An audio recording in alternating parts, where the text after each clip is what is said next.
Modern life is a constant low hum of pressure. We often don't even notice it. The endless emails, the non-stop news alerts, the juggling of family and work, it all adds up. This isn't the kind of stress that roars like a lion, it's the kind that whispers. It quietly seeps into our bodies day after day without us ever consciously registering its arrival. Our shoulders might feel a little tighter, our sleep might become a little less restful, we might find ourselves reaching for sugary snacks more often. These are the first subtle signals from our body telling us that the load is becoming too heavy to carry. It's a slow, steady accumulation of tension that we learn to live with, mistaking it for our new normal. This unnoticed tension begins to change how we experience the world. It's like wearing a pair of glasses with a slightly distorted lens. Everything looks a bit more threatening, a bit more difficult. A simple request from a colleague might feel like a personal attack. Traffic on the way home might feel like a catastrophe. This happens because our nervous system, designed to protect us from genuine danger, is now stuck in a state of high alert. It cannot tell the difference between a real threat and a perceived one, like a demanding email. It just knows it feels unsafe. This constant state of vigilance is exhausting, and it slowly erodes our capacity to feel calm and connected. The physical signs are often the first to appear, though we may dismiss them. You might notice a persistent dull headache that never quite goes away. Or perhaps you experience digestive issues like bloating or discomfort no matter what you eat. Maybe your heart races for no apparent reason, or you feel a constant knot of anxiety in your stomach. These are not just random aches and pains, they are your body's way of communicating that it is struggling. It is sending out distress signals, hoping you will listen. Ignoring these messages allows the underlying stress to embed itself deeper, making the journey back to balance much harder in the long run. Mentally, the breakdown starts with a feeling of being overwhelmed. Your thoughts might race, jumping from one worry to another without resolution. You may find it hard to focus on a single task, feeling scattered and unproductive. This mental fog is a direct result of a nervous system that is overloaded.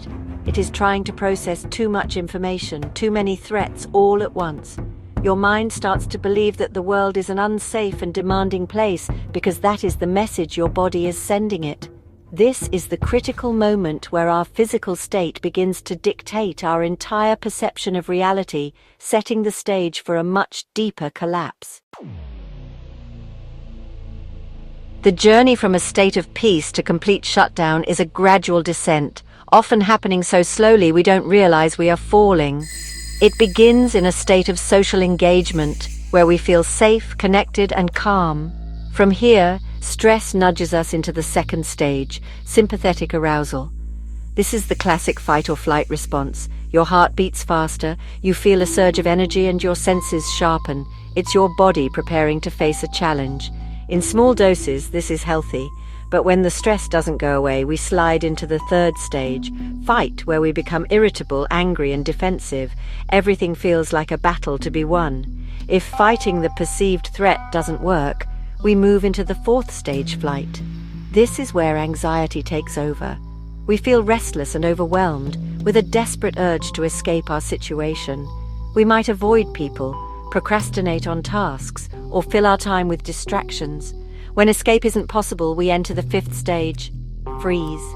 Here we feel stuck and immobilized. It's a feeling of being trapped, like a deer in headlights. We might feel tense but unable to move or make a decision. This state is incredibly draining, as our body is flooded with stress hormones, but has nowhere to direct that energy. It's a state of high alert and paralysis combined. From the tension of freeze, the body can only hold on for so long before it looks for another way out. This brings us to the sixth stage, flop or fold. The high tension gives way to a sense of defeat. The energy drains out of you. You might feel heavy, exhausted, and hopeless. This is the body beginning to conserve its last resources, preparing for the final stage of defense. It's a precursor to complete disengagement, where you start to feel disconnected from your own body and your emotions. It is a deeply isolating experience where the world starts to feel distant and unreal. The final stage is shutdown, or what some call a state of collapse. This is where the nervous system has decided that no other strategy has worked, so it simply powers down to survive. You feel numb, empty, and disconnected from everything and everyone. It's not sadness, it's the absence of feeling. Your body feels heavy, your mind is blank, and you have no motivation to do anything. This is a profound state of self-preservation, but it is a lonely and frightening place to be. Recognizing these stages is the first step. It helps you understand that you are not broken.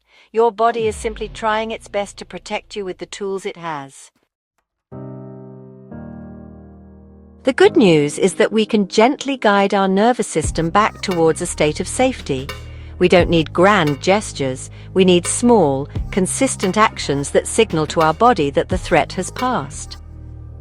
One of the most powerful tools we have is our breath.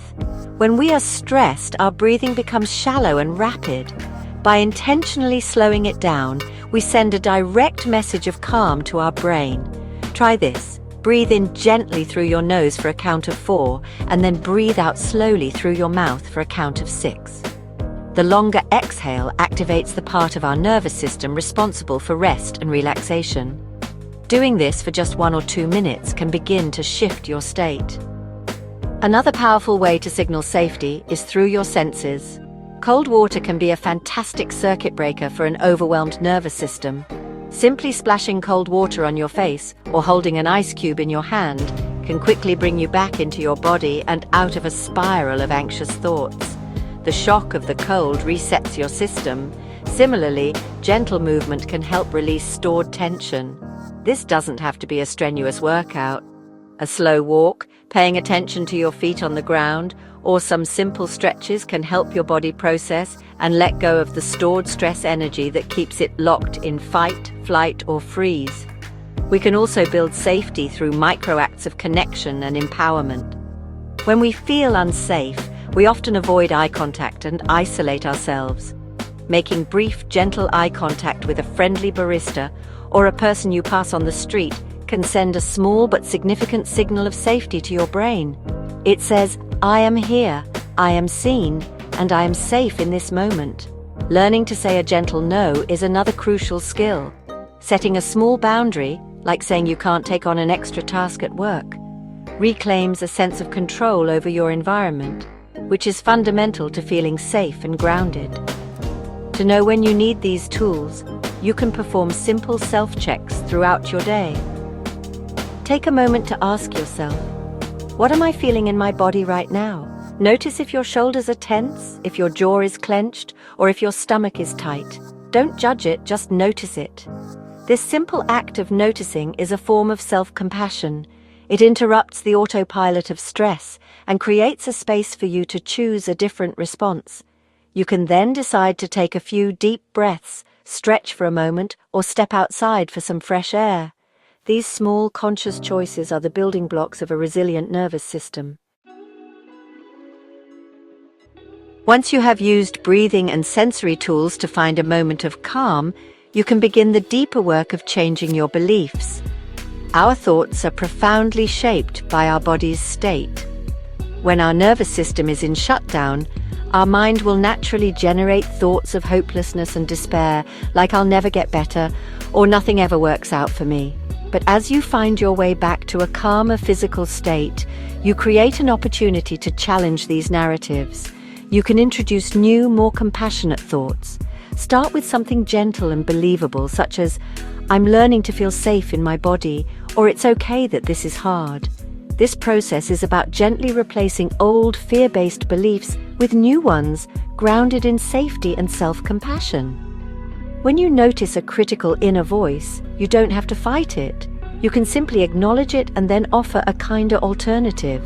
Think of it as befriending yourself. Instead of berating yourself for feeling anxious, you might say, "Of course I feel anxious. I've been under a lot of stress. I'm doing my best to take care of myself." This gentle self-talk slowly rewires your brain to associate your internal world with comfort rather than conflict. It lays a new foundation for how you relate to yourself and the world around you. It is vital to remember that recovery is not a straight line. There will be good days and bad days. You will have moments where you feel calm and connected, followed by moments where you slip back into old patterns of stress and anxiety. This is not a sign of failure, it is a normal part of the healing process. The goal is not perfection, the goal is progress. Each time you notice you are stressed and choose to take a few deep breaths, you are strengthening the neural pathways for calm. Each time you offer yourself a kind word instead of a harsh one, you are building resilience. Be patient with yourself. Ultimately, feeling safe is a skill. It is not something we are born with or without. It is something we can cultivate through practice. Just like learning to play an instrument or a sport, building a resilient nervous system takes time and repetition. Every small action you take, every mindful breath, every gentle stretch, every moment of self-compassion is a step toward rebuilding your foundation. You are capable of teaching your body and mind that safety is possible. With time, these practices become second nature, creating a lasting sense of balance and well-being that you can carry with you through all of life's challenges.